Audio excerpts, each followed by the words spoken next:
Hola, Carol, ¿cómo estás? Hola, Dana, muy bien, ¿y tú? Bien, gracias. Bueno, hoy vamos a analizar el fragmento 2 que escogimos. Vamos a dividirlo por 5 partes que las van a ver en el cuadro que tenemos en pantalla. Entonces, voy a leer el primero y lo analizamos. Dale. En el siglo XXI, a diferencia del siglo XX, tenemos a países como Estados Unidos y China considerados por todos como superpotencias. Uno de los rasgos de la actualidad es el auge de China y el declive de los Estados Unidos. Bueno, yo creo que podemos establecer primero que en el siglo XX también conocemos un mundo bipolar, específicamente en la época de la Guerra Fría, donde el mundo estaba dividido en dos superpotencias, la Unión Soviética y Estados Unidos. Sin embargo, en la actualidad Estados Unidos se mantiene y China empezó a tomar fuerza como una superpotencia alrededor del 2001 cuando ingresa la Organización Mundial del Comercio y se reafirma en el 2012 cuando Xi Jinping sube al poder. También podemos usar en esta parte al autor Neil Ferguson, que nos mencionaba que China sería la superpotencia del siglo XXI. Pero entonces tendría que hacerte una pregunta, y es si realmente todas las naciones consideran que estamos en un mundo bipolar. Bueno, pues realmente yo considero que no todas las naciones lo ven de esta manera. Incluso uno de los autores que estudiamos, que fue Ian Bremer, en una de sus charlas TED, mencionaba que hay que hacen parte del mundial económico, tales como Rusia, Taiwán, algunos bloques como la Unión Europea, lo que nos lleva a concluir de que no solamente estos dos países se consideran líderes en algunos aspectos. Sin embargo, retomando la autoridad Ferguson, cuando él nos habla de la Guerra Fría 2, los actores principales serían ellos dos. Entonces, en parte, considero que no todas las naciones lo pueden considerar, pero en general desde la población se podría considerar que sí serían estas dos superpotencias. Adicional a esto, también me gustaría agregarte en la eh, rasgos, que China está presentando un auge mientras que Estados Unidos tiene un declive. Pues realmente considero que no es tan así porque a pesar de que China está destacando en algunos aspectos como el aspecto tecnológico, Estados Unidos también lidera en el orden mundial de seguridad, que también no lo mencionaba Bremer en su charla. Entonces, pues Estados Unidos se presenta líder en este orden debido a su capacidad militar y la que tiene con sus aliados. Entonces, realmente no siento que pues esto sea del todo cierto. ¿No? Ok. Bueno, voy a pasar al segundo y dice, en el marco de la Guerra Fría 2, que es como si la guerra moderna nunca hubiese terminado, Estados Unidos es como la URSS de la Guerra Fría 1. Para este tendríamos que establecer una línea del tiempo donde dejemos claro que la guerra moderna se dio antes de la Primera Guerra Mundial, que fue en el 47. Por lo tanto, este pequeño fragmento no tendría coherencia. Aún así, habría que tocar varios puntos y el primero es que las guerras modernas se caracterizaban por ser bastante violentas, lo que conocemos como el hard power, y podemos usar a Hugo Bengoa, donde nos decía que el poder militar era esencial en ese tipo de guerras y el Estado era agente organizador. Pero durante la Primera Guerra Fría nos encontramos en un escenario parecido al del hard power.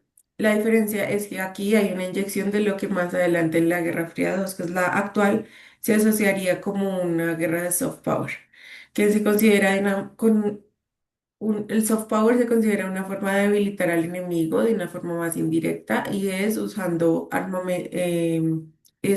ataques cibernéticos y muy poco armamento militar. Sí, estoy de acuerdo contigo. Al momento en el que mencionas el autor, a Hugo Facio Bengoa, en su eh, como esta diferencia de guerras. O sea, son dos tipos de guerra totalmente diferentes.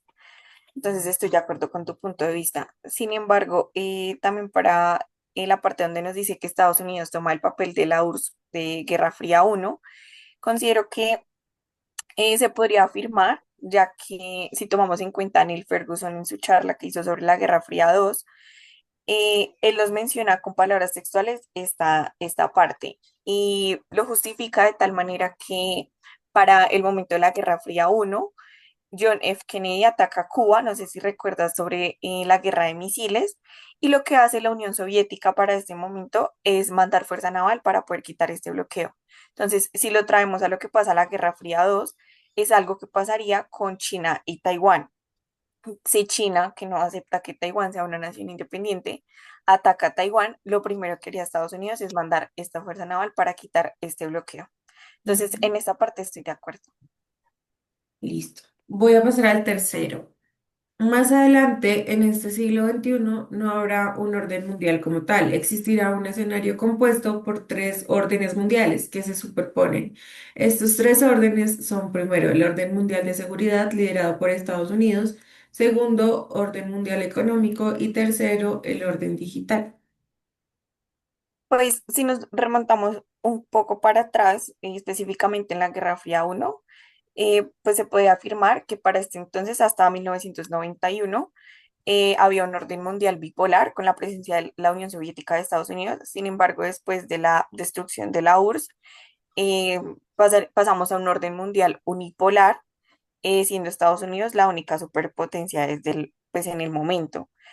Ya con respecto a los tres órdenes mundiales, se pueden afirmar, ya que nuevamente en la charla de Ian Bremmer, en su charla TED, él nos afirma estos tres órdenes. En primer lugar, el orden mundial de seguridad, que como mencioné hace un momento, Estados Unidos es líder por su capacidad militar y las diferentes bases militares que tiene alrededor del mundo.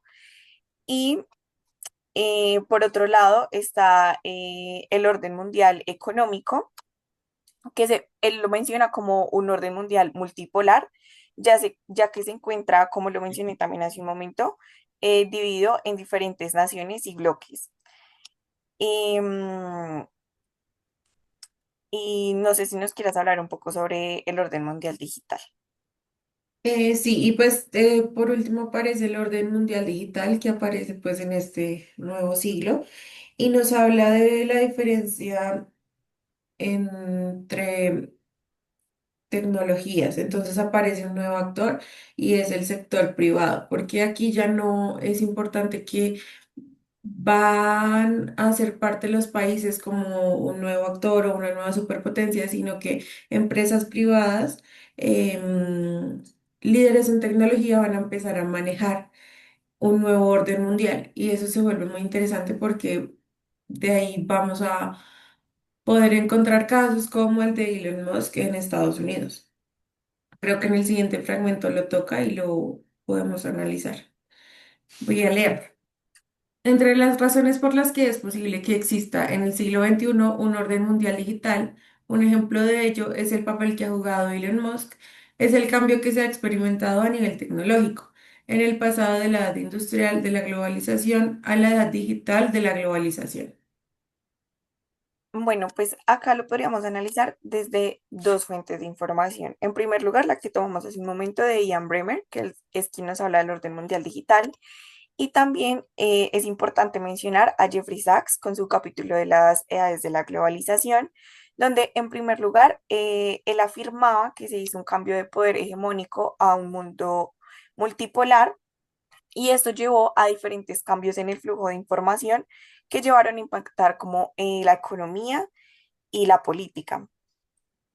Y esto abre de manera directa como el tema de la edad industrial.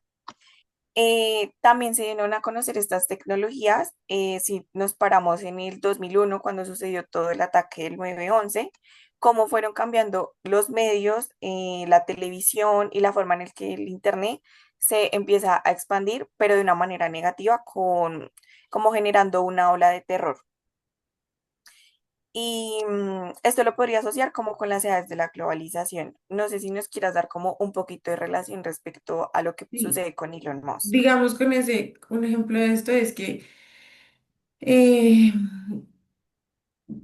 lo que pasa en el 911 es que nos empieza a dar una mirada del nuevo impacto del que estamos hablando con la edad de la tecnología. Entonces nos ponen un ejemplo, en este caso el de Elon Musk y sus mega empresas que actúan como un brazo financiero, pues privado, capaz de inyectar capital a sectores públicos o beneficiar apoyos a situaciones o ideologías. Pero el problema aquí es que en este caso puntual, las votaciones estadounidenses se vieron apoyadas por Elon Musk y eso fue un a favor para que Donald Trump llegara nuevamente al poder en el 2016. Em, y se debe a que tiene que ver con la cantidad de seguidores que tiene pues el magnate, ¿no? Pero aquí el problema es que sus seguidores quieren tener la vida que él tiene, ¿sí? Entonces aquí lo que la gente no sabe es que detrás de esto existe una posibilidad y es que cuando la política y las leyes que se modifiquen para que Musk haga y tenga más relevancia en la Casa Blanca no funcionen o se vuelvan desfavorables para él, él va a tener la capacidad de retirar su dinero y mirar a otro lugar al que más se le acomode. Entonces probablemente apoyando nuevas ideas que se adapten a él. Es decir, que el papel que él juega va a depender mucho de la conveniencia que le dé a él respecto a lo económico y a lo político. Entonces la gente va a quedar como que pensando por quién, o sea, van a empezar a regirse como un rebaño y a votar por las personas que estos influencers nuevos, en este caso, pues les vayan a dictar. Sí, completamente de acuerdo contigo. Siento que es un personaje que influencia mucho en la actualidad. Ujú. Bueno, y ahora pasamos a la última parte y es el declive de las democracias liberales que comienzan en la primera década de los 200 con el auge de la política de la identidad y la política del resentimiento. En este hay que corregir los 200 y hay que poner los 2000 para que tenga sentido. Y bueno, realmente para este periodo no hay un declive de las democracias liberales. Todo lo contrario.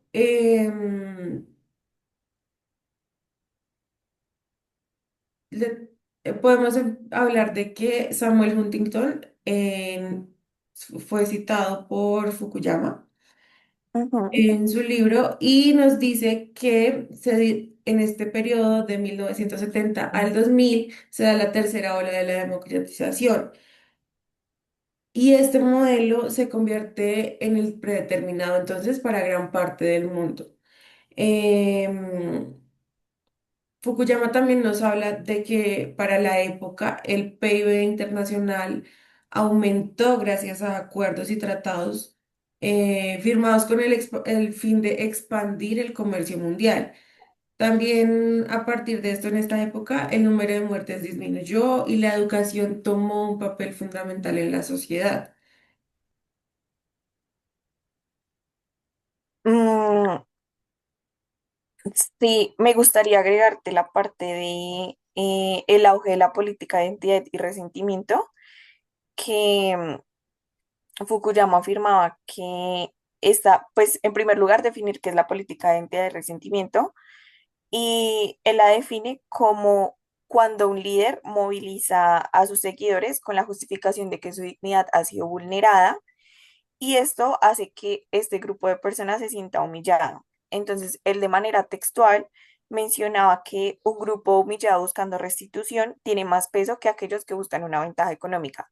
Siento que en la actualidad esto lo podría mostrar con el ejemplo que sucedió en la última posición de Donald Trump, como si entrábamos a analizar su discurso, como él se dirigía a sus seguidores de manera un poco despectiva hacia el gobierno anterior, tratándole de hacer entender pues que fue un mal gobierno, que él se encargará de cómo recuperar todos los daños y demás. No sé si tú nos quieras agregar algo acerca del discurso o qué punto de vista tienes. Pues digamos que gracias a estos nuevos modelos, bueno, pues nuevos no porque los podremos observar antes en lo que fue la Unión Soviética, pero pues nuevamente volvieron a surgir. Y gracias a esto, digamos, otro ejemplo que podemos agregar es el modelo chino. Digamos que a China le ha empezado a ir muy bien porque dentro de sus características para avanzar en la sociedad es que crearon em, nuevamente esta sensación de que ellos deberían estar en cierta posición y deberían tener cierto rango internacional. Todo debido a que, no sé, países como Inglaterra los han humillado y demás. Entonces, esto hace que nuevamente, digamos, ese modelo que ellos manejan empiece a tomar auge a pesar de que hace parte, digamos, de la izquierda y el socialismo. Digamos, actualmente África está empezando a utilizar su modelo porque se han dado cuenta que en otras partes del mundo, como en Occidente, donde tenemos un modelo de democracia liberal y demás, em, pues hay muchos desacuerdos y muchas cosas que están fallando. Entonces, digamos que en medio de todo, el haber generado una política de resentimiento y de identidad en China les ha servido para poder expandirse y hacer que más países quieran ser como ellos y ser un modelo, digamos, a seguir. Sí, total, o sea, todo el tema de la política del resentimiento ha funcionado un montón en estos nuevos gobiernos, entonces, pues podemos observar que desde los 2000 se ha estado implementando. Ujú. Bueno, creo que esto sería todo por el fragmento 2. Dale, gracias. Bueno.